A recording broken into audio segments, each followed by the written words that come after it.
Hey, Shalom. First, I'd like to give all praises, honor, and glory to Yahweh, Bahashim Yahweh Shai, Bahashim Kakadash, Yahweh, who the world ignorantly calls God, Yahweh Shai, who the world ignorantly calls Jesus. I want to give a double honor to the apostles of Great Millstone, who has taught me this truth. I want to give a peace and blessings to the Akim across the four corners of the earth, who teach the truth from which life to do so. It's going to be a quick video. Lord willing, the video is edifying. Lord willing, I can get something from this video. Basically, what it's going to be about, man, is the glory, that we gonna receive, you know what I mean, and the glory that Solomon had. Now, if you could receive it, Solomon was Yahweh Shai, okay? Yahweh Shai was Solomon, right?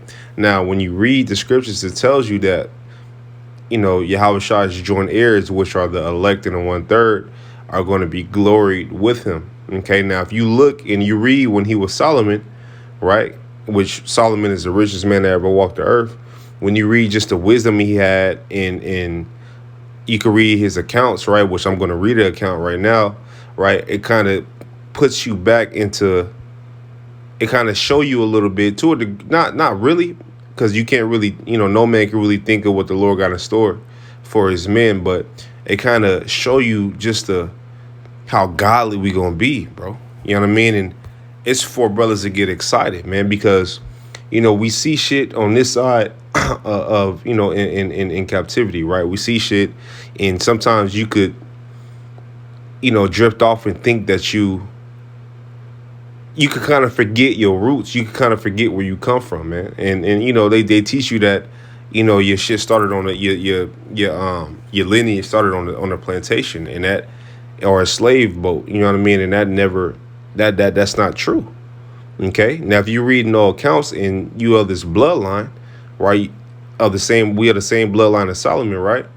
It's in us to be godly. So once we're 100% godly, once we get, those bodies, and once we get our wisdom back and one with our power, man, you can't even fathom how great we gonna be, man. Okay. You can't even fathom how great we gonna be. Okay. When that wisdom is restored and we're one with Yahweh, man. Okay.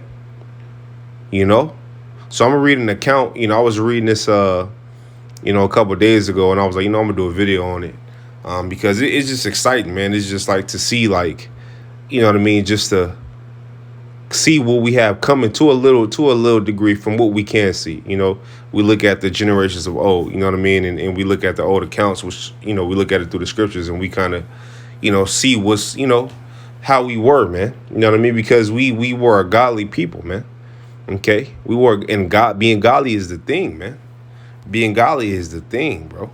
Not being sinful and wicked. You know what I mean? That's not, even though it's pushed, to the 10th degree in this world, that's not the way to go. Okay. Solomon was a man of wisdom, man. You know what I mean? And you can read his books, man, and you could, you kind of get what, he was, you kind of, he give you some knowledge, man. Okay. But I'm gonna read this account, man, and, Lord willing, the video is edifying for you, I can. But this is 1 Kings 10:1. It says, and when the queen of Sheba heard of the fame of Solomon concerning the name of the Lord Yahweh, she came to prove him with hard questions. So she came to prove Solomon with questions that she had, hard questions that she had, like to test him, so to speak. Right? It says, and she came to Jerusalem with a very great train, with camels that bear spices, and very much gold and precious stones. And when she was come to Solomon, she communed with him all that was in her heart. So she came with gifts, right? So she came and communed with him all that was in her heart, So she came with questions that she wanted to answer, man. Okay, and Solomon told, this is 3, it says, and Solomon told her all her questions. There was not anything hid from the king, which he told her not. Okay, it says, and when the queen of Sheba had seen all Solomon's wisdom in the house that he had built. Now, I remind you, right, you can read Isaiah the 60th chapter, and it kind of gives you a little bit about what the Lord said he was going to do as far as making us, a precious people. You know what I'm saying? Us having servants and handmaids and things of that nature, And it's 144. It says, and when the queen of Sheba had seen Solomon's wisdom in the house that he had built, in the meat of his table, and the sitting of his servants, and the attendance of his ministers, and their apparel, in the cup and his cupbearers, and his accent by which he went up unto the house of the Lord Yahweh, there was no more spirit in her. Check that out, man. So when his greatness was revealed to her, and when she realized, how great this man was, okay, she had no more spirit in her. She probably passed out. You never know, man. She probably, you feel me? Just mind blown. You dig? And this is the state that we're going to come back into, man. Not this rugged ass, stony, heart, this wicked mind, these difficult ass bodies, like not, not this. Okay. But the things that we have to come, man, is glorious, bro. It's glorious, to where like the whole world is going to gravitate towards it, pursuant to Isaiah, the 2nd chapter. They're going to have to. It says the law should come out of Judah. Okay, Judah should be like lawgiver, right? It says, and she said to the king, it was a true report that I heard in mine own land of thy acts and of thy wisdom. So she told him, like, it was a true report. I heard about you in my own land, and it was true. Everything they said was true, and she came to prove it. Okay, 7, it says, howbeit I believed not the words until I came, and my eyes has seen it, and behold, the half was not told me. Thy wisdom and thy prosperity exceeded the fame which I heard. Okay, so peep that. It says the wisdom and the prosperity exceeded the fame which she heard. Okay, so the things that she heard, she thought was great. But when she came in person, right, she realized that it was a lot greater. It exceeded what she heard. So that's probably why she, the spirit was out of her. That's why she was lost for words and probably out of breath and probably fainted and passed out. Because just how the Lord had him set up, man. We're going to receive that again, man. And once we're glorified with Yahweh Shah, we're going to receive that, man. Okay, it says, happy are thy men. Let me read this. This is 8. Let me highlight this real quick. Check this out. It says, happy are thy men, happy are these thy servants, which stand continually before thee, in that hear thy wisdom. Okay, it says, blessed be the Lord Yahweh, thy power, which delighteth in thee, to set thee on the throne of Israel, because the Lord Yahweh loved Israel forever. Therefore made he thee king to do judgment and justice. Okay, and I'm going to get to the gifts that she gave him. It says, and she gave the king 120 talents of gold, and of spices very great store, and precious stones. There came no more such abundance of spices as these which the queen of Sheba gave to Solomon. So she gave Solomon a lot. She gave him in abundance, man. You could go on and read the whole chapter and continue to go on and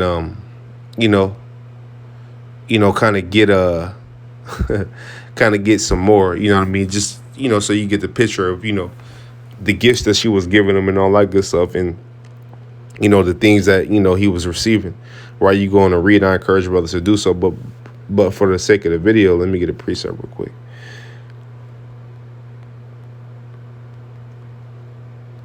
Right, so this is Romans 8, and I'll start at 16. It says, the Spirit itself bear witness with our spirit that we are the children of the Most High, and if children, then heirs, heirs of the Most High, and joint heirs with Hamashiach, Yahweh Shai. If so be that we suffer with him, that we may be also glorified together. Because he's going to be glorified again, man. But this time in a whole nother different fashion. So if the presence of him and the presence of how he did things and the order that was established in Israel at the time was mind-blowing then, just imagine what it's going to be now. Just imagine what it's going to be in the time to come. Just imagine. Okay, you can't even fathom it.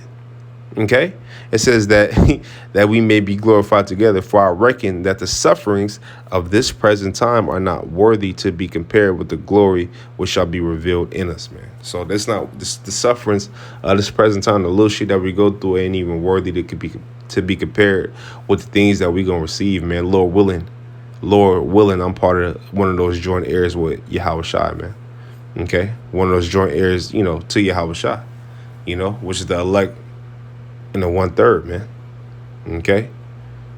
So, with that, man, just a quick video, I was reading through that and I figured that, I might as well do a video on it just to, just to get brothers in the mind frame of being more godly like and understanding what we come from, man. Understand what we come from. You know what I mean? We don't come from, we don't, yeah, we were in slavery, but that's not where it starts, man. We was kings, man. We were godly. We were a godly people. This is why we're chosen and holy, which is separate from other nations, man. Okay? So with that, man, Lord willing video, and the Lord's going to choose us again, man. That's why we have his name in the land of our captivity, pursuing the the 2nd chapter. Okay? So with that, man, Lord willing videos, edifying, Lord willing, I got something from this video. I want to give all praise, honor, and glory to Yahweh, Bahashim Yahweh Shai, Bahashim Kakadash. I want to tell you, brothers, keep pushing on to the next. Shalom.